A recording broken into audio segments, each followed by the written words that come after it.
चलिए very good morning. Next हम discuss करते हैं equations on Fourier transforms. Clear. तो पहला क्वेश्चन है माइनस ए की power n u of minus n minus one. Clear. Fourier transform में से पहले मैं डिस्कस करूंगा यहाँ पे जेड ट्रांसफॉर्म। हमको पता है x of n into z to the power minus n summation from minus infinity से लेकर plus infinity is nothing but x of z. Clear. और जेड ट्रांसफॉर्म और फोरियर ट्रांसफॉर्म में एक रिलेशनशिप एग्जिस्ट करती है जो कि हमने सबसे पहले लेक्चर में देखा था। वो ये था z होता है आपका r e to the power j omega.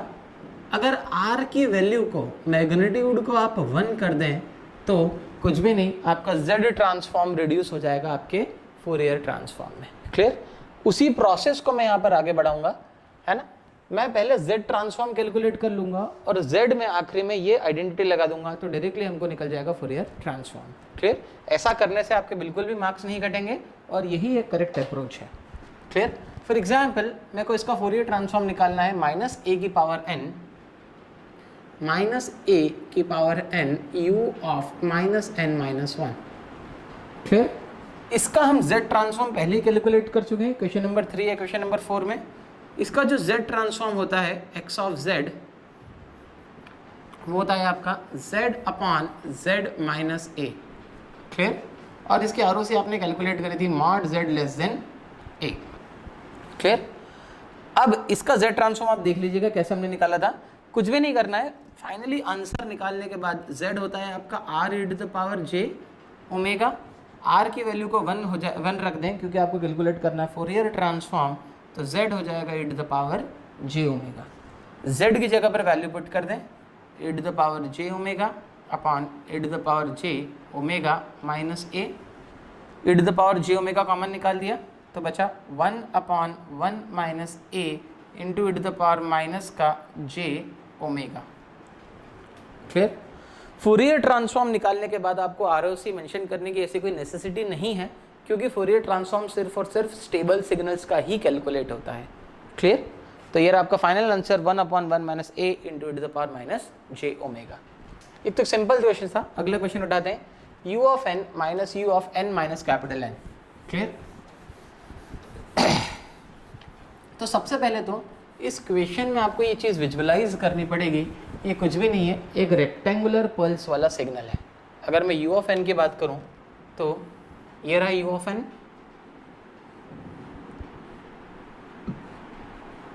जाते जाएगा 0 से इन्फिनिटी तक और इसका मैग्नीट्यूड 1 रहेगा। माइनस है, मैंने ये सब्सट्रैक्ट करना है किससे, n माइनस कैपिटल N से।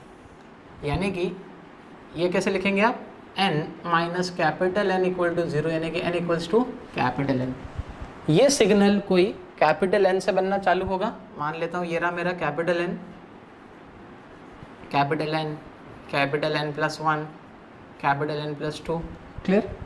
और जब मैं इन दोनों को सब्सट्रैक्ट करूँगा तो ये सिग्नल कैंसिल, इसके बाद के सारे सिग्नल कैंसिल, तो n वाला सिग्नल कैंसिल हो जाएगा। तो इसके जस्ट पहले वाला सिग्नल बाकी रहेगा। तो इसके जस्ट पहले वाले सिग्नल को मैंने नाम दे दिया, अगर ये सिग्नल n है मेरा तो ये वाला सिग्नल होगा कैपिटल N माइनस 1। क्लियर। तो अगर रेक्टेंगुलर पल्स का आपको फोरियर ट्रांसफॉर्म निकालने का बोले तो आप या तो ड्रॉ करके भी बता सकते हैं या आपको ये क्वेश्चन डायरेक्टली भी इस तरीके से आपको गिवन होगा। तो रेक्टेंगुलर पल्स, अच्छा इसका मैग्नीट्यूड 1 है तो मैं सबसे पहले इसका z ट्रांसफॉर्म निकालता हूँ। x ऑफ z जो होगा वो होगा समेशन फ्रॉम माइनस इन्फिनिटी से लेकर plus infinity x of n z to the power minus n। x of n की वैल्यू 1 है, कहाँ तक 1 है, 0 से लेके n माइनस 1 तक। तो समेशन की लिमिट कर दूंगा 0 से लेके capital N minus 1 z to the power minus n। एक आइडेंटिटी अगर आपको याद हो, समेशन फ्रॉम 0, मैं यहाँ पे लिख देता हूँ, समेशन फ्रॉम 0 से लेके n minus 1 alpha to the power n होता है 1 माइनस अल्फा की power capital N upon 1 minus alpha. Clear. अगर याद नहीं है तो आपको आइडेंटिटी याद रखनी पड़ेगी ये वाली। इस आइडेंटिटी को मैं इस क्वेश्चन में यहाँ पे अप्लाई कर रहा हूँ। क्लियर। तो मैं यहाँ पे लिखूँगा is equals to 1 minus alpha to the power n। तो ये तो z इनवर्स की पावर n है, इसको मैं क्या लिख सकता हूँ, है ना, इस क्वेश्चन को मैं डायरेक्टली ऐसे लिखता हूँ z इनवर्स की पावर n। क्लियर। तो समीशन फ्रॉम 0 से लेके n-1 अल्फा की पावर n होता है 1 माइनस अल्फा की पावर कैपिटल N। तो 1 माइनस अल्फा की power capital N upon 1 minus alpha, alpha हमारा z इनवर्स है। z ट्रांसफॉर्म में z क्या होता है, हमको पता है z होता है r e to the power j omega. पर मैं क्या z ट्रांसफॉर्म निकाल रहा हूँ क्या, नहीं, मैं कैलकुलेट कर रहा हूँ फोरियर ट्रांसफॉर्म। तो फोरियर ट्रांसफॉर्म में r1 हो जाता है यानी कि e to the power j omega. तो z की जगह मैं पुट कर रहा हूँ e to the power j omega, तो -1 इसमें मल्टीप्लाई हो जाएगा, तो फाइनली बचेगा 1 minus e to the power minus का j omega capital N upon 1 minus e to the power minus का j ओमेगा। क्लियर। फिर से मैं यहाँ पे एक आइडेंटिटी लगा रहा हूँ, इस 1 को लिख रहा हूँ e to the power, clear, plus j omega capital N by 2 into e to the power minus j omega capital N by 2। तो plus e to the power j omega minus e to the power j omega cancel, मिलेगा 1 minus, इसको भी break कर रहा हूँ मैं, e की power minus का j omega capital N by 2 into e to the power minus का j omega capital N by 2। Clear.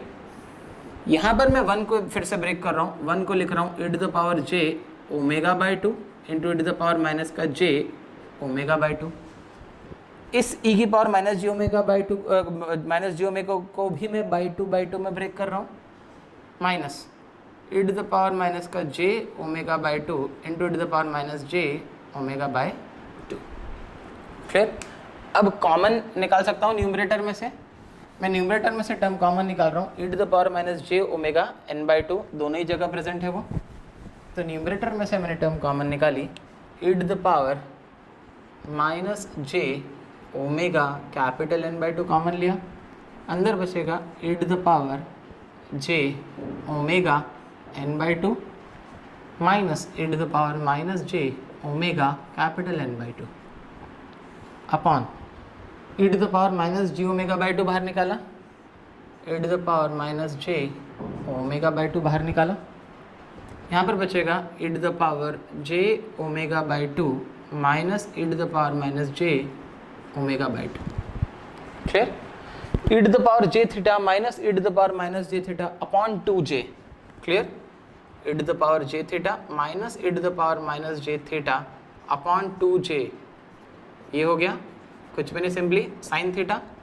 तो न्यूमरेटर में भी यही टर्म आएगी, मतलब डिनोमिनेटर में भी यही टर्म आएगी। एक्चुअल में न्यूमरेटर को मैं 2j से मल्टीप्लाई कर रहा हूँ और डिनोमिनेटर को भी 2j से मल्टीप्लाई कर रहा हूँ, तो ये 2j इसके साथ चले जाएगा और इसका 2j इसके साथ चले जाएगा। क्लियर। तो मैं इस टर्म को इस तरीके से लिख रहा हूँ, ये टर्म उठ के ऊपर जाएगी तो प्लस साइन लगेगी, e की power minus j omega capital N by 2 into e to the power j omega by 2 into ये हो जाएगा sine theta sine omega n by 2 upon ये भी हो जाएगा sine theta sine omega by 2। Clear. चलिए यहाँ से मैं e to the power minus j omega by 2 common ले लेता हूँ दोनों तरफ। क्लियर।